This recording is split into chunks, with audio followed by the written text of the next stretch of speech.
I had just finished my lecture in my Thursday afternoon class on economic theory when Anne walked up to the lectern. Anne is beautiful. Not runway model beautiful, but country girl pretty. She always wears jeans and cowboy boots. Today she has on a pretty summer blouse that shows just a little cleavage. Her hair is light brown with just the right amount of blonde highlights. If I was not married, maybe. Know what I mean? "Dr. Jones, I saw your wife today." I look up into her steel gray eyes. "Where? In the mall?" "No. My partner and I have a house up at the lake. She likes to suntan on the deck while I fish." "You like to fish, doctor?" "Not really. But why do you think you saw my wife?" I asked. "Your vanity plate, DR Econ." I had taken Sue's car in this morning to be serviced. She was in my car. "Your wife has short blonde hair, right?" "Yes." "So where did you see her?" I asked. "She pulled up just as I was leaving this morning. She parked in the drive next door and went into the house. Does she fish?" "No." "And do you know who owns that property?" I asked. "Of course. Tyrone Williams, the football player. You guys friends?" "No. He was a patient of my wife's a couple of months ago. She's a nurse. He was on her floor." I imagine Anne saw the distress on my face. As she walked towards the door, she stopped and said, "Doctor, you be careful. Tyrone is about 6'3" tall and weighs maybe 235. He plays middle linebacker on the local pro team, and this guy is mean. He was thrown out of 2 games last season for unnecessary roughness."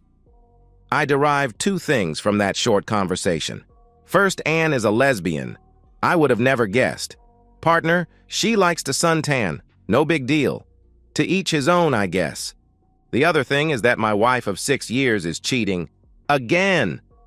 Now I need to explain before you think I am one of those characters in some internet story who likes to watch or lets his wife run around while he sits at home with the kids. I am nothing like that. I met Sue the year she graduated from nursing school. I had just received my PhD in economics. Her dad was a big-time heart transplant surgeon and had made lots of money over the years. Sue had told him I was a doctor. When he found out that I was not a medical doctor, he was pissed. He demanded I sign a prenup. He was thinking I was after his money. Both Sue and I signed. I stuck our copy in a drawer where it stayed for the next couple of years. Sue got pregnant and had our baby girl during our first year of marriage. No problems. Dr. Hart, his vanity plate, helped us buy a nice house, and everything was going as we had planned. Then when Sue stopped breastfeeding, her pretty breasts pointed to the floor. She worked a deal out with a plastic surgeon at the hospital and had a boob job. I did ask about the costs. She told me not to worry, she had worked out a deal with the doctor. I asked what kind of deal. "Just something between medical professionals," was all I got for an answer. About a week after her boob job, I had to drive her to the hospital for her first post-op exam. When the nurse called her name, I got up to go with her. The nurse stopped me and said only Sue was allowed back with the doctor. Then Sue and she exchanged a smile. What the hell was that about? Okay, I sat down and waited. It seemed like it took a long time. When Sue finally came out, she was grinning, and this doctor was also grinning. When he saw me, he had this funny look on his face, like he knew something I didn't. In the car, I noticed that Sue had used a mouthwash. I asked about that. When he took off the bra and the bandages, he squeezed my breasts really hard. It surprised me and it hurt. I threw up in his sink from the pain. This mouthwash is standard in the hospital. It's under every sink. I thought, okay, I can believe that. When I got home, I ordered one of those DNA kits. I had my baby girl checked. I am the father. A few more times over the next 5 or 6 months, I smelled that same mouthwash on her breath. When I asked, it was always, "I had the spaghetti for lunch," or the tacos. I believed her. I mean, she didn't want to have bad breath when tending to her patients, right? I drove by the hospital parking lot on my lunch hour. Her car was always there. About 5 months later, she made a strange remark at supper. "I guess Dr. Bells, the plastic surgeon, is out of my life. He accepted a job with a clinic on the West Coast. He, his wife, and kids have moved. I did ask why she said he was out of her life, and she said that she just meant that if she had any problems with her implants, she would have to look for another surgeon. Yeah, right. Things cruised along fine for the next year or so. Now I did smell that mouthwash on her breath a few times. But what should I have done? I would look like a fool in divorce court complaining about my wife's mouthwash.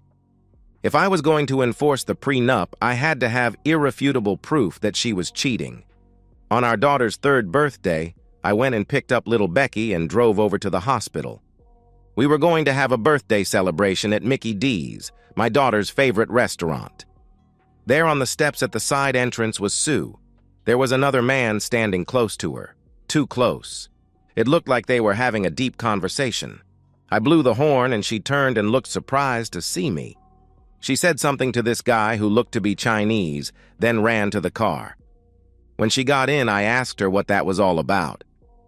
"Oh, that's just Feng. He's one of the students here. I gave him a bad grade on his bedside manner and he's pissed. He'll get over it. He graduates in a month and then he will be someone else's problem."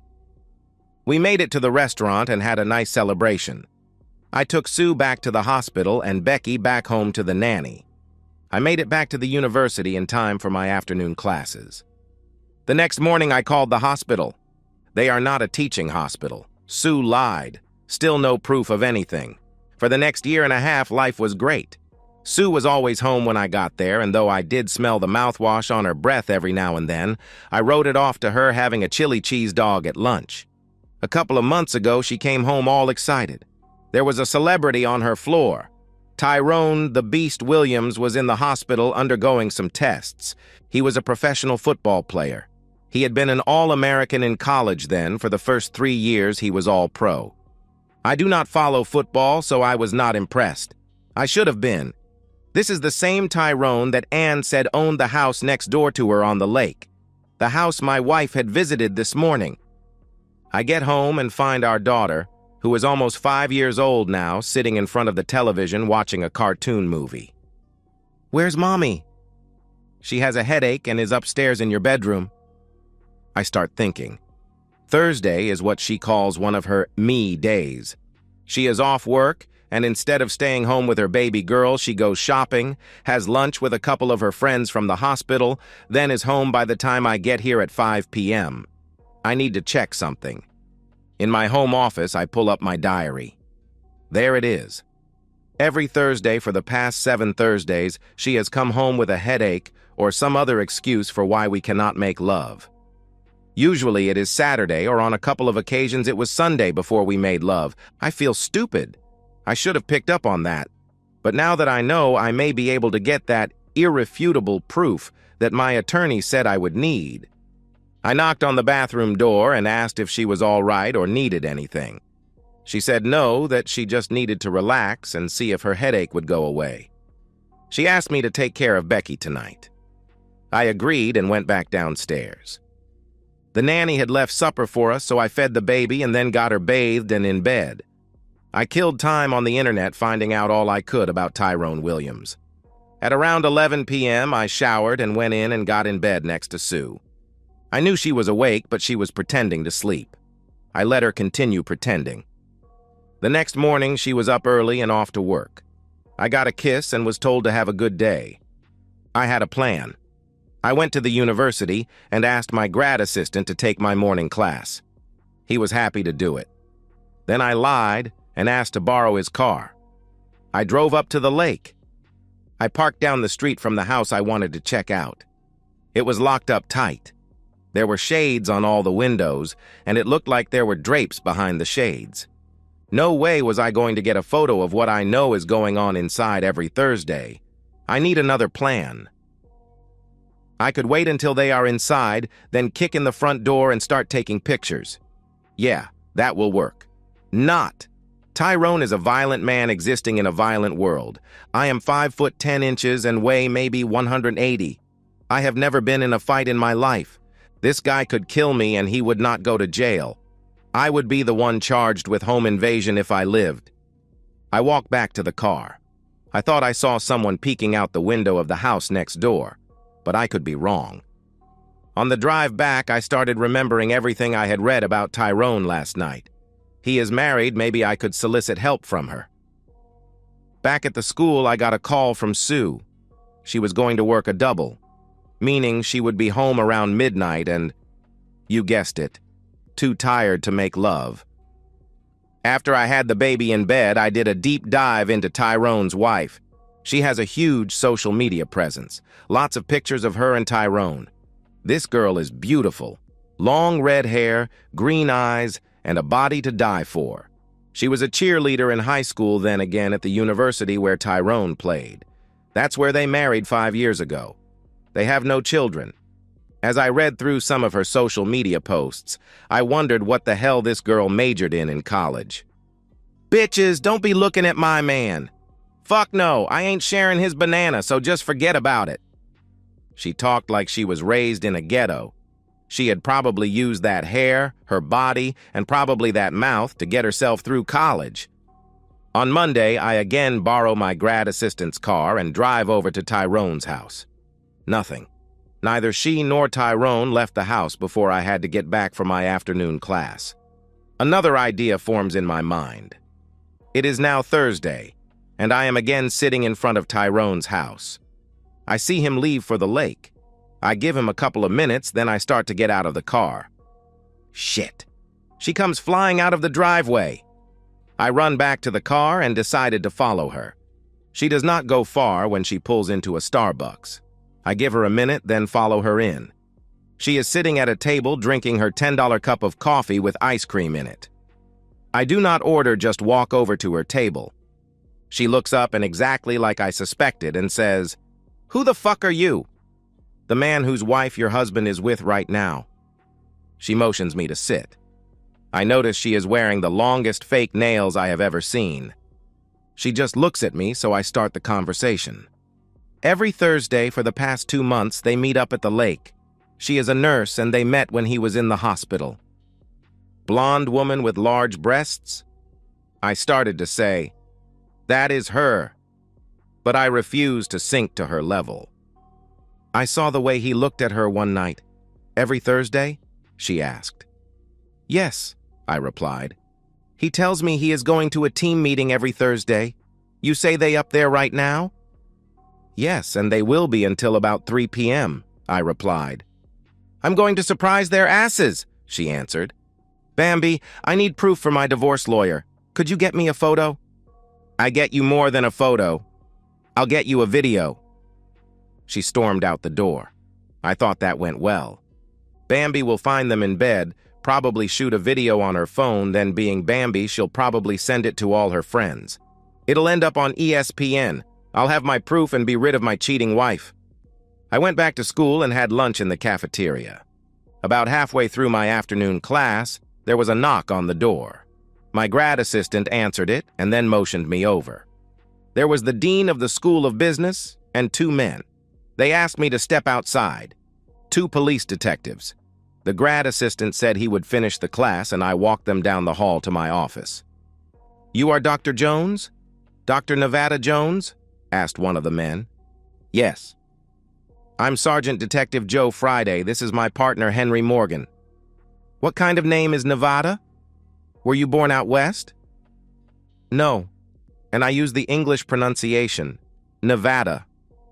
I was born during a snowstorm. Detective Morgan nodded his head. He had no clue. We entered my office and I offered them a seat. Joe Friday spoke up. Sorry, Dr. Jones, there is no easy way to say this. Your wife was murdered this morning. Oh my God, has there been another mall shooting? Why would you think that? They asked. It's her day off, her ME day as she calls it. She told me she was going to the mall and after shopping she would have lunch with her friends from the hospital. She was not at the mall. She was at a house up at the lake. We think she was involved with Tyrone Williams. Do you know him? He was a patient at the hospital where Sue works a couple of months back. I never met him. His wife caught them in bed together. She killed them both. What? How? I asked. Shotgun blast to your wife's face damn near blew her head completely off. Friday looks at his partner. "But why?" I asked. Again, Morgan speaks up. "I imagine it had something to do with the size of his banana. I've seen horses that did not have bananas that big." "Henry, wait in the hall." Detective Morgan starts for the door and then turns as if he forgot to say something. "Sorry for your loss." I just nod as he leaves. "I'm sorry about that. He's new. It looks like Tyrone's wife, Bambi, came into the room with a shotgun. She shot your wife first, then turned the gun on Tyrone. He moved pretty quickly, and she hit him in the leg. He made it to his .45 pistol he always carried. He has a concealed carry permit and managed to get 2 shots off before she could reload that double barrel. She died instantly. Tyrone lived long enough to call 911, but he died from loss of blood before the ambulance could get there. You had no idea about the affair?" "None at all," I replied. "Okay, stick to that story." He then hands me his card. "On the back is the number to the morgue. There will be an autopsy, but the body should be available by Monday. I am sorry about all this, but sometimes good things come out of bad things." He turns and walks out the door. Anne rushes in and locks the door behind her. "Get that smile off your face. Uncle Joe knows the truth and that you just lied. He found a receipt from Starbucks in her car and he checked the cameras. He saw you talking to Bambi this morning. But don't worry about him. The same thing happened to him some years ago with his first wife. Now you have to play the grieving husband who just lost his wife. You need to get home and take care of your daughter. Give me that card with the morgue's number. I handle getting her body to a funeral home. Cremation okay with you?" I noted yes. "Go into your bathroom and throw some water on your face. Don't dry it off. You need to look upset." I handed her the card and went into the bathroom. As I stared at my wet face in the mirror, I did start to cry. I did not want Sue dead. She is Becky's mother. I just wanted a divorce from her cheating ass. What is going to happen now? I lied to the police. Then it hit me. "Uncle Joe?" I rushed back into my office. "Uncle Joe?" I asked. "My mother's brother. My dad was his partner until he retired last year. Don't worry about him. I'll talk to him. He will understand." I grab my briefcase and walk out into the hall. Before I can get out into the parking lot, a couple of my bosses come up and offer their condolences. I thank them, then drive home. There is no easy way to tell a child their mother has been killed. Under these circumstances, I decided to tell her that a very bad person killed her mother. Nothing more. She cried and I held her. I cried also. Not for Sue, for Becky. I hated to see her so upset. I finally got her to sleep. Then I took a shower and lay down to try and figure this all out. Anne had taken charge of the situation and I had let her. Why? I guess I was too upset and not thinking straight. Sometime after midnight, Becky came into my room and got in bed with me. I held her as she cried herself to sleep. The next morning, I was up early and in the kitchen making pancakes, Becky's favorite breakfast, when the doorbell rang. There was Anne and this beautiful girl, her partner, I imagine, standing there. Looking past them, I see Sue's car in the driveway. Uncle Joe gave me the keys, so I thought we would drive down this morning and bring it to you. How is Becky? About as well as can be expected, I said as they walked past me into the house. I smell pancakes, shouted the partner. And this must be Becky. This girl squats down and introduces herself. My name is Donna. That lady over there is Anne. We are friends of your daddy. Becky starts to tear up. Somebody killed my mama. Now she is crying.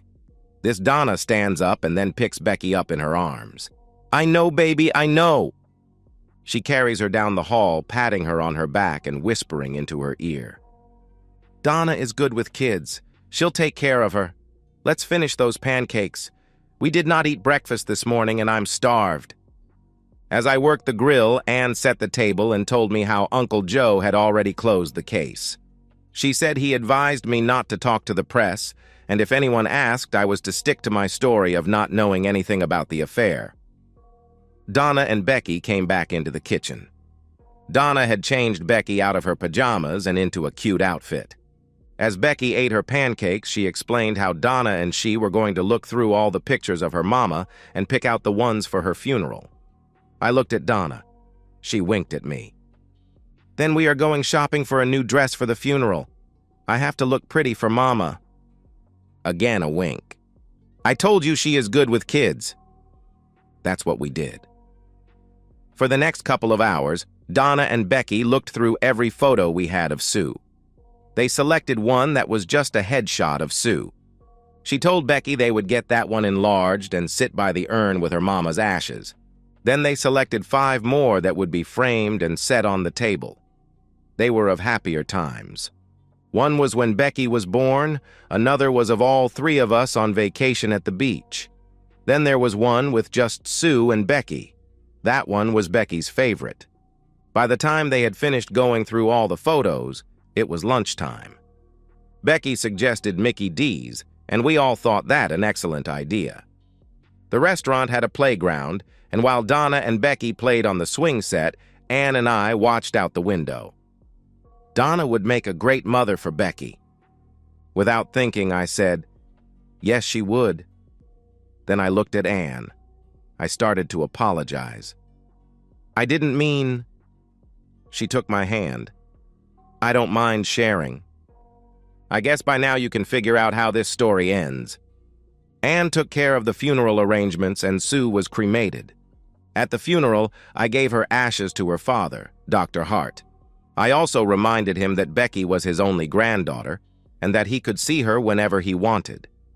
It was not his fault his daughter was a lying, unfaithful wife, and it had taken me 4 years to finally catch her. Donna was a good mother, not only to Becky, but to our 2 kids also. Ann? Well, Ann stayed for almost 3 years, then she moved on. She still visits every now and then. Our kids, all her Aunt Ann. Donna and her take long lunches sometimes. I don't mind sharing, but only with Ann. And that's the end of today's story. If you enjoyed it, please give this video a thumbs up and drop a comment below. Your support helps the algorithm push my content further. If you're new to the channel, don't forget to hit that subscribe button. It really helps me keep creating more stories for you. Thanks for watching, and I'll see you in the next one.